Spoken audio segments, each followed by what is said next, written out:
Hi, I'm Dani Palacio, and this is an episode of Waking Moment podcast. And I'm excited to announce that this is episode 20. Yeah, it's another milestone for me, and I am grateful that you are here, and I appreciate your continued support. And so this week, I'm doing this episode is on guilt. I have been in a unique journey around that lately, and several different people have sparked uh, this investigation, as well as offered some really amazing insights. And so I want to talk about feeling guilty because I really truly believe we are feeling something that we don't actually need to feel most of the time. I'm sure that there are times when this new definition that I'm going to share with you may be real or not, but I want to first start with all the ways in which people say it. And I want you to start to become aware of when you say it. Oh, I feel so guilty. Oh, I feel so like bad, right? Like, oh, wow. Or that was a guilty pleasure. Um, it's an interesting word that we use in our world. And I think it's something that we need to bring more awareness to, more mindfulness to, so that we are really clear around when and how guilt becomes guilty. And let's start with the ways I've noticed it. And I would love to hear if you have additional input on this. Guilt, I hear it being used by people that feel bad um, about something or someone. So I've heard it a lot related around someone taking care of someone else. Oh, I feel so guilty I wasn't there. I feel so guilty that I had to make these hard decisions. And I feel so guilty that whatever that is around, you didn't do something that you're judging, being self critical around, that you didn't do it good enough, that you had to make hard choices, that you were or weren't there. I hear it a lot around people that have loved ones that are sick or that are dying or that got into some form of altercation. Oh, like I feel so bad is another version of guilt. I think it's an unnatural way that our society has conditioned us. I think there are certain religions in the world that condition us to feel guilty. Um, as you know, I grew up Catholic, and for lots of reasons, I loved it. And there are lots of other reasons I left it. So, but because I have this experience, I can share it, which is if you didn't say your Our Fathers and Hail Marys, if you didn't tithe 10%, if you didn't actively participate in the community, it made people feel guilty when that happened or when they weren't able to meet the expectations of the church.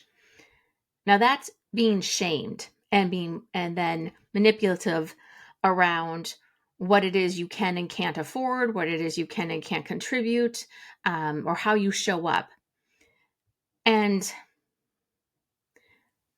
somehow that got turned into, you should feel guilty about that. And I think that there are other places in our world, in relationships, around having an expectation of someone and then maybe you're communicating it, maybe you're not. And so when you have that expectation and the person can't live up to that expectation, you, we, me, all of us start to bring shame. And our own internal critic, particularly if you've ever been a people pleaser, or if you've ever been a sensitive empath where you can anticipate someone's energy, pick up on how they're feeling, you become overly responsible. And you start to assume that it is your responsibility to meet that person's expectations and needs. But when you don't, The shame starts from the other person typically. Maybe there are even characteristics or ways in which they start to interact. The silent treatment, being very snippy or short in their answers, or even belittling you. And all of a sudden you start to feel, oh my God, I feel so guilty that I didn't cook dinner. I feel so guilty that I had to cancel that appointment, or I feel so guilty that I didn't do more. So I'm hoping by now you're kind of getting this idea of this very complicated, very nuanced reactions and engagements from other people. And it could be, again, from an institution. It could even be from work. There's a lot of work shame going on around people that have to leave early to pick up their kids. And then they work in the evening, or people that feel like they have to stay late just to show their commitment. This whole work from home hybrid thing, it was all wonderful during the pandemic, and productivity did not really go down during the pandemic when everybody had to work from home. And now, a few years later, there's this hybrid concept, and there are some managers and employers that have instituted back in the office 100%. And it's like, but why? And when you start to question that, and their mindset is different, they shame you. It's like, well, this is our policy, and you need to show up, and you need to be in the office, and that's mandatory. And if there are valid reasons to not comply, our own internal critic starts to make us feel bad, which makes us feel guilty. And that's the word we use. When we feel bad, when we haven't successfully met someone's needs, when we haven't done something that meets somebody's high standards, most of us have conditioned ourselves to feel bad, and therefore we feel guilty. So feeling bad kind of equals feeling guilty. They are very different things, trust me, but we're not going to go into that. And I want to turn the conversation to the definition of guilt, the noun. And I'm going to read that. So let me grab that so I can read it to you. Guilt. The fact of having committed a specific or implied offense or crime. It implies an offense, right? And what I want to assert today is that, and this was brilliant. I hope she doesn't mind, but I was talking to my niece and we were having this conversation, and all of a sudden she said, I learned a new definition around guilt. And I said, oh, share it with me. And someone asked her this question, which was, did you intend to cause harm? And it was like mind blown. So when you start to use the word, I feel so guilty about a decision you had to make, a hard decision. I was talking to another woman, and it came time in the progression of aging where her mom needed to be in an assisted living place, someplace that could take good care of her, right? And it's like, did you intend to cause harm? Because when you say, I feel so guilty, guilty requires that you intended to cause harm. So for all those people, and I know several of them, I have been one of them. I'm working on changing my own internal dialogue. For all those people that use the word, I feel so guilty around eating too much, around choosing yourself for self-love. I have a lot of friends that are mothers, and sometimes they're like, I feel so guilty that I'm not with my kids, as much as I think I should be. Notice the word guilty, right? Like, did you intend to cause harm? No, you did not. All of these situations, did you intend to cause harm? I'm done using, I feel so guilty. When you change plans on a friend or a family member because something has shifted and you need to change plans, you can no longer attend the party. You can no longer offer them a ride someplace. You can no longer do what you said you were going to do. I feel so guilty. Did you intend to cause them harm? Like, did you intend to promise them something like, I will come over and I will help you clean the house? And then all of a sudden, let's say you have kids and somebody wasn't feeling well and you weren't able to go, or those kinds of things where life gets really busy. And it's like, sometimes you make commitments and then you have to change them, renegotiate, or cancel them. You don't have to feel guilty about that, because I really truly believe that you're not sitting at home going, well, if I promise them this, then on today, let's see, today's Monday, and if I promise to do this with them on Thursday, on Tuesday night, I'm going to call and cancel. If you're sitting around contemplating how you can hurt someone or cause harm to their day, their routine, their schedule, then yeah, you should feel guilty. But if you're not, and you're just living life and it's busy and you're doing the very best you can, you didn't intend to cause harm. And most people that are sitting with the larger decisions around a loved one that is getting older or is ill or needs special support that you may not be able to provide, you don't ever have to beat yourself up for feeling guilty about doing that. You are doing what you're doing out of love, out of care, out of respect, out of keeping that person in a place that offers them dignity and independence at some level, right? And so I'm still using that example because that's so up in my life. It's so present in my life. But there are many other examples. Watch when and why you say, I feel guilty. I feel so guilty about whatever it is. And really, truly stop and ask yourself, did I intend to cause harm? No, I can say 90% of the time, 95% of the time, I would imagine, you did not intend to cause harm to anyone. So please stop saying I feel guilty unless you actually are scheming and planning to hurt someone, intending to cause them harm.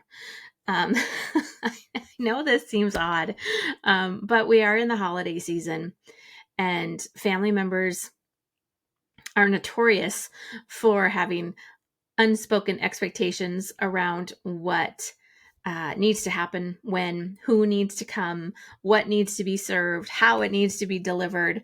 And you don't have to feel guilty about any of that unless you are trying to intentionally harm your holiday gathering and make it miserable.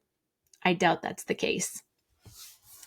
So on this topic, it's similar, and I think they are somewhat connected, which is, do you say I'm sorry way too much? Because it's similar, right? Words matter, people. Words are important. And I try really hard to pick my words.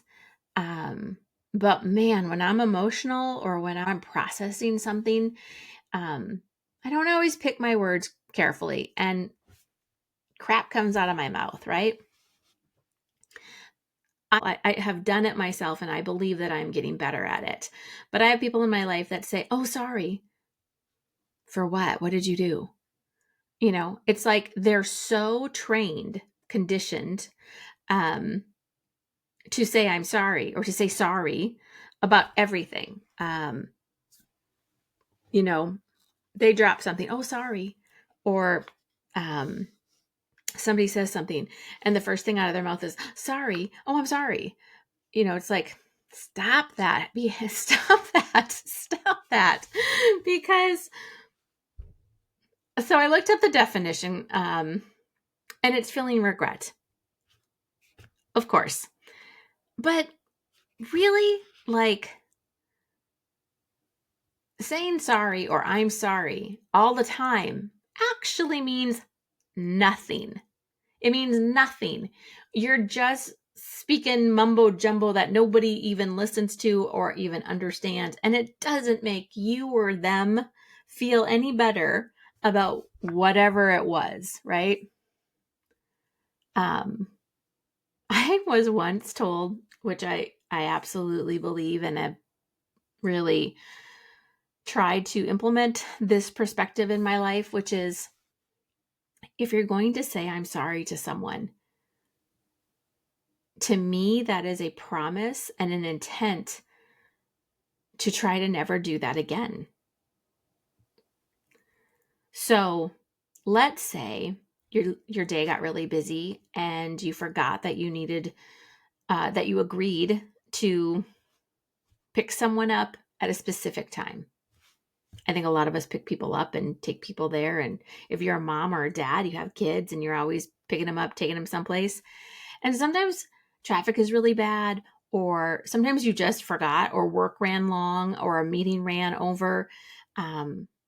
And so you apologize, right? You apologize to the person that was waiting to get picked up. Oh, I'm so sorry that I was late. I'm so sorry that I didn't realize what time it was and I left late. That can be meaningful. But if you do it over and over and over again, stop saying I'm sorry, because you're not sorry. You may be embarrassed. You may feel badly. You may think that if you say I'm sorry, it's all going to be okay and forgiven. It's not. So, unless you absolutely are going to make a true effort in never being late to pick that person up again, then say I'm sorry and be clear about what you're sorry for. I think our culture, I hear it all the time when I'm out in the grocery store or when I'm with friends, groups of people. I'm an observer, so I listen. And those two things, oh, I feel so guilty. And oh, I'm sorry. Oh, I'm sorry. And then there's those people that feel like they need to apologize for their existence. Oh, so sorry. Like, oh, I'm sorry. Oh, did I talk too loud? Sorry. You don't ever have to apologize for who you are in that way. If it was, and this is where it gets difficult because everybody has their own level or threshold of feeling tired, overwhelmed, the history of someone, if they grew up in an abusive home or if they had, a situation that taught them saying I'm sorry would stop them from getting yelled at. Well, they're going to say I'm sorry a lot, right? Like it's just normal. Like, oh, if I say this, then this won't happen. If I say this, then that person will excuse me, because we've all been conditioned to accept an apology. But I'm sorry is not an apology anymore. Unless it is your intent, your promise to them to try and never do that again. And I think more words need to be used in these situations, to be honest. So as you go into the holidays and as you meet with friends and family and you're in, all kinds of different situations and something happens, take a moment. Take a moment for yourself and say, did I intend to cause harm here? No. So don't feel guilty and don't say, oh, I'm so guilty. And I'm sorry. If it's truly a thing that you can really control and not do again, or try not to do again, then you might want to say, I'm so sorry for being late, and I really intend to make a valiant effort to not be late anymore because it's disrespectful to your time. It's inconsiderate for the group. And you know what? It doesn't make me feel good, and I want to show up differently. Now, that's a real apology, people, where you can identify and you can take ownership and you can share how you feel.